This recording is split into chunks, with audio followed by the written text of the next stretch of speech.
Hello beautiful people, welcome back to another day, welcome back to another video. ఈరోజైతే Sunday vlog అనమాట. Last వ్లాగ్కి continuation vlog. ఈ week చాలా ప్రొడక్టివ్గా గడిచింది చెప్పాలి అంటే. సో ఈరోజైతే మేము కీసరగుట్ట టెంపుల్కి వెళ్దాం అనుకుంటున్నాం శివయ్య దర్శనం కోసం.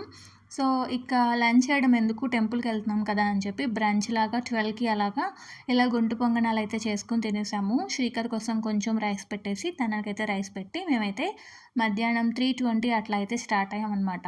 మార్నింగ్ వెళ్ళాలని చాలా ట్రై చేసాం కానీ మాకు అవ్వలేదు, శ్రీకర్ లేవలేదనమాట. సరే ఇంకా మధ్యాహ్నం నుంచి అయినా వెళ్దాం అని చెప్పేసి 3:20కి అట్లా స్టార్ట్ అయ్యాము. మాకు దగ్గర దగ్గర ఒక 45 మినిట్స్ నుంచి 50 మినిట్స్ వరకు పట్టింది టెంపుల్.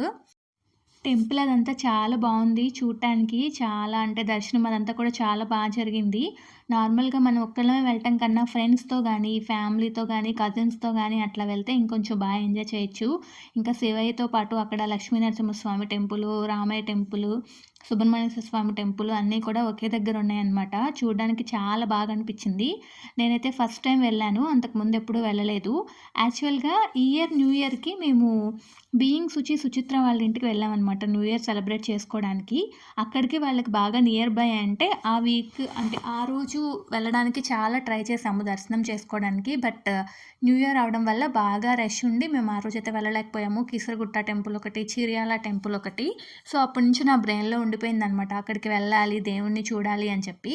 ఇదే యాక్చువల్‌గా అంటే లాస్ట్ వీక్ కాదు, బిఫోర్ లాస్ట్ వీక్ అనమాట. సో అప్పుడు వెళ్ళాము. స్టిల్ కార్తీక మాసం ఉన్నప్పుడే వెళ్ళాము. చిన్నప్పుడైతే వనభోజనాలని, ఏదైనా శివయ్య టెంపుల్ అని చెప్పి, యాత్రలని చెప్పి అట్లా వెళ్తూ ఉండేవాళ్ళం కార్తీక మాసంలో. బట్ సిటీ లైఫ్ స్టైల్‌కి ఇప్పుడు సిటీలో ఉండడం వల్ల అవన్నీ చేయడానికి అవ్వట్లేదు.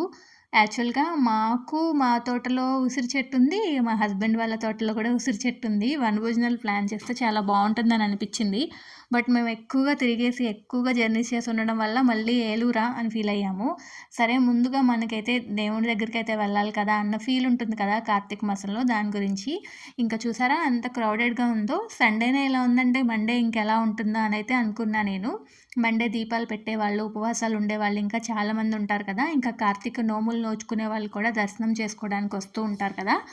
ఇంకా ఇట్లా అయితే ఒక హాఫ్ కిలోమీటర్ అయితే నడవాల్సొచ్చింది. నార్మల్‌గా అయితే కారు టెంపుల్ దాకా అలో చేస్తారంట. బట్ కార్తీక మాసం అవ్వడం వల్ల ఇక్కడైతే కొంచెం ఇక్కడి వరకే స్టాప్ చేసేసి సెక్యూరిటీ అంతా టైట్ చేసున్నారు.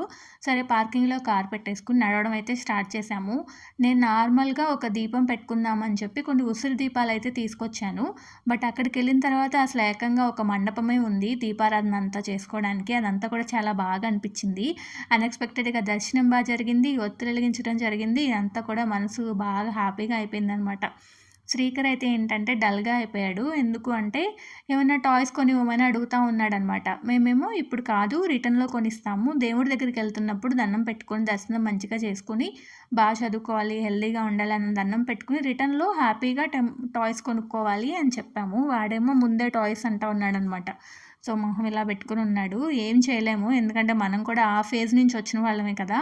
మనం కూడా చిన్నప్పుడు అట్లాగే ముందు టాయ్స్ అడిగితే దర్శనం అయ్యాక కొనిస్తామని చెప్పేవాళ్ళు పేరెంట్స్. వాళ్ళు తీరా బయటకొచ్చినాక కొనిస్తారా లేదా అని చెప్పి ఒక పెద్ద బిగ్ క్వెషన్ మార్క్ ఉండిపోయేది. సో మనం కూడా ఆ ఫేజ్ నుంచి వచ్చిన వాళ్ళమే కదా. నేనైతే పెద్దగా ఏమీ ఫోర్స్ చేయలేదు. ముందైతే దేవుడి దగ్గరికెళ్ళి తర్వాత కొనిస్తామని చెప్పాం. ఇంకా ఇక్కడైతే ఒక సర్కిల్ లాగా ఉంది. 4 రోడ్ల మధ్యలో ఇలా నందీశ్వరుడు ఉన్నారు. సో అందరూ దండం పెట్టుకొని ఫోటోలు దిగుతున్నారు. రిటర్న్‌లో వెళ్దాం మేము అని అనుకున్నాం. ఇంకా టికెట్ కౌంటర్ దగ్గరికైతే వచ్చాము. యాక్చువల్‌గా ఇక్కడికొచ్చాక తెలిసిన విషయం ఏంటంటే ఒక 1100 కడితే అభిషేకం చేస్తారంట. నేను మధ్యాహ్నం అప్పుడు పూజలు అలా ఉండవేమో అనుకున్నాను. బట్ పంచె కట్టుకోవాలని చెప్పారు. సో మేమైతే నార్మల్ బట్టల్లో వచ్చాం కదా. ఇంకా శీఘ్ర దర్శనం 300 రూపీస్ టోకెన్ ఉంటుంది అని చెప్పారు. అది తీసుకుందామని వెళ్తే అక్కర్లేదు సార్ అంతమంది క్రౌడ్ ఏం లేరు, 100 రూపీస్ టోకెన్ సరిపోతుంది అని చెప్పారంట. సరే అని చెప్పి ఇంకా ఆ టోకెన్‌కి అయితే వచ్చాము. ఇక్కడ మేము కార్ దిగగానే శ్రీకర్‌కి ఇట్లా బొట్టు పెట్టించాము. ఏంటంటే చూసుకోకుండా చెరిపేసుకున్నాడు. అప్పటి నుంచి నన్ను ఫోటో తీయండి, నా బొట్టు చూపించండి అంటున్నాడు. ఎలాగో చెరిపేసుకున్నాడు కదా, మళ్ళా చూపిస్తే ఫీల్ అయిపోతాడని చూపించలేదు అంతసేపు. ఇంకా అక్కడ క్యూలో చాలాసేపు ఉండిపోయేసరికి ఇంకా నా బొట్టు చూపించండి అని స్టార్ట్ చేశాడు. అయ్యో! నా బొట్టు పోయింది అని అయితే ఫీల్ అయ్యాడు. సో, ఇక్కడితో కట్ అనమాట. ఇక్కడి నుంచి మొబైల్ అలౌ లేదు. ఇంకా లోపలికెళ్ళి దర్శనం చేసేసుకున్నాక ఆ ప్రిమిసెస్‌లో దీపం పెట్టాలి అని అనుకున్నా నేను. సో, ఇంకా అక్కడ దీపం అయితే పెట్టుకున్నాను. తీరా బయటకొచ్చిన తర్వాత ఇక ఇక్కడ పెద్ద మండపమే ఉందనమాట పూజ అంతా చేసుకోవడానికి. ఇక్కడ ఇంకా బావుంది కదా! చక్కగా ఒత్తులు ఎలిగించుకుందాము అని చెప్పేసి అనుకున్నాము. నేను ఓన్లీ ఉసిరి దీపాలు మాత్రమే తీసుకొచ్చాను. బట్ అక్కడ ఆల్రెడీ 365 ఒత్తులు అవన్నీ అమ్ముతారు కదా! ఈ నెలంతా కార్తీక మాసంలో ఏ టెంపుల్ అయినా. ఇంకా వెలిగిద్దామని చెప్పేసి అవన్నీ కొనుక్కున్నామనమాట. టెంపుల్ అయితే ఇలా ఉంది. నార్మల్‌గా మార్నింగ్ మనం ఎంత వీలైతే అంత తొందరగా వచ్చేస్తే ఈవినింగ్ వరకు హ్యాపీగా దైవ సన్నిధిలో టైం అయితే స్పెండ్ చేయొచ్చు. టెంపుల్ చాలా పెద్దది, చాలా స్పేషియస్‌గా ఉంది. అంటే మనం కూర్చోవడానికి, కొంచెం సేపు అట్లా దేవుడి నామస్మరణ చేసుకోవడానికి అన్నిటికి వీలుగా ఉందనమాట. ఇంకా నాకు ఇక్కడ ఇలా ఉంటుందని తెలీదు. నేను చూసిన వీడియోస్‌లో ఎవరు నాకు ఇట్లా చెప్పలేదు. లేకపోతే నేను బియ్యపిండి అవన్నీ కూడా తెచ్చుకొని పూజ అంతా చేసుకునేదాన్ని. సరే నేనేమైతే తెచ్చుకున్నానో వాటిలతోనే చేసుకున్నాననమాట ఇంకా. అక్కడ 365 ఒత్తులు వెలిగిస్తుంటే అవైతే ఒక 2 తీసుకున్నాము. లాస్ట్ టైం ఇంట్లో వెలిగిచ్చాము కదా! చాగంటి గారు రోజు ప్రవచనాల్లో చెప్తున్నారు. ఇంటి గృహిణి వెలిగించకూడదు, ఇంటి యజమాని వెలిగించాలి 365 ఒత్తులు అని చెప్పి. ఇంక నేను మా హస్బెండ్‌కి అదే చెప్పాను. "నువ్వు వెలిగించు చెప్తున్నారు కదా చాగంటి గారు అలాగా" అంటే, "సరే అయితే నువ్వు ఏం వెలిగిస్తావో వెలిగించి నువ్వు కానీ, తర్వాత ఈరోజైతే నేను వెలిగిస్తానులే" అని చెప్పారు. తర్వాత అనుకున్నాం ఒక మండే ప్లాన్ చేసుంటే, ఫాస్టింగ్ ఉండుంటే, మన ఖాతాలో ఇంకొంచెం భక్తి, ఇంకొంచెం ముక్తి యాడ్ అయ్యాయి కదా అని చెప్పి. But okay. చిన్నప్పుడైతే వనభోజనాలు అని చెప్పి, టెంపుల్ దర్శనం అని చెప్పి ఇవన్నీ ప్లాన్ చేసుకునేవాళ్ళం చక్కగా. ఇక్కడికి మనం ఎక్కువ మందితో వస్తే వనభోజనాలు కూడా ఇక్కడే ప్లాన్ చేసేసుకోవచ్చు. అంత గ్రీనరీ అట్లా ఉందనమాట. మీలో ఎవరైనా దర్శనం చేసుకున్నారా? నెక్స్ట్ లిస్ట్‌లో అయితే చీర్యాల టెంపుల్ ఉంది. సో, అక్కడికి కూడా వెళ్ళాలి. అక్కడ కూడా చాలా బావుంటుందని చెప్పి విన్నాను. రీసెంట్ టైమ్స్‌లో నాకొచ్చిన రియలైజేషన్ ఏంటంటే, యూజువల్‌గా నాకు ప్లేసెస్ చూడడం ఇష్టం. లైక్ అంటే కొత్త ప్లేసెస్ కానీ, రెస్టారెంట్స్ గానీ, ఇట్లా ఏవైనా కొత్తవి ఎక్స్‌ప్లోర్ చేయడం ఇష్టము. బట్ ఎప్పుడైతే నేను అరుణాచలం దర్శనం చేసుకున్నానో, ఎందుకో తెలీదు సడెన్‌గా నాకు వీలైనన్ని టెంపుల్స్ చూడాలి, దర్శనం చేసుకోవాలి, దేవుళ్ళతో అట్లా దేవుడిని చూడడానికి టైం స్పెండ్ చేయాలి అని రియలైజేషన్ వచ్చింది. అది ఎందుకో తెలీదు. మేబీ నేను మెచ్యూర్డ్ అయిపోయానో, ఐ మీన్ మెచ్యూర్డ్‌గా ఆలోచిస్తున్నానో, లేకపోతే నా ఏజ్ అట్లా వచ్చిందో నాకు తెలీదు. సో, నాకు అరుణాచలం వెళ్ళొచ్చిన తర్వాత రిమైనింగ్ వాటి మీద అంత ఆసక్తి ఉండట్లేదు. అంటే టెంపుల్స్ మీద ఉన్నంత. యూజువల్‌గా కూడా నాకు భక్తి అంత మరీ ఎక్స్‌ట్రీమ్ ఏమి ఉండదు. నార్మల్‌గా దేవుడిని నమ్ముతాను, దండం పెట్టుకుంటాను, పూజలన్నీ చేస్తాను కానీ, బట్ ఎందుకో అరుణాచలం వెళ్ళాక నా వే ఆఫ్ థింకింగ్‌లో చాలా డిఫరెన్స్ వచ్చింది. అప్పటినుంచి మేము వీలైనన్ని టెంపుల్స్ చూడాలి అని చెప్పేసి అనుకుంటా ఉన్నామనమాట. అది చిన్నదైనా, పెద్దదైనా ఏదైనా టెంపుల్స్‌కెళ్ళాలి, చూడాలి, టైమ్ స్పెండ్ చేయాలి అన్న ఫీలింగు. శ్రీకర్‌కి కూడా అదంతా చెప్పాలి అని చెప్పేసి. సో, యూజువల్‌గా ఏంటంటే మనం ఇలాంటి టెంపుల్స్‌కెళ్ళినప్పుడు వాటి వెనకాల బ్యాక్ స్టోరీ పిల్లలకి చెప్తా ఉంటాము. బట్ ఇంకా అంత ఏజ్ అంత రాలేదు శ్రీకర్‌కి. బట్ చెప్తాం కానీ మేము ఈయన అలా చెప్తాం కానీ స్థల పురాణం ఇదంతా చెప్తే ఆడికి అర్థమయ్యే ఏజ్ ఇంకా రాలేదు.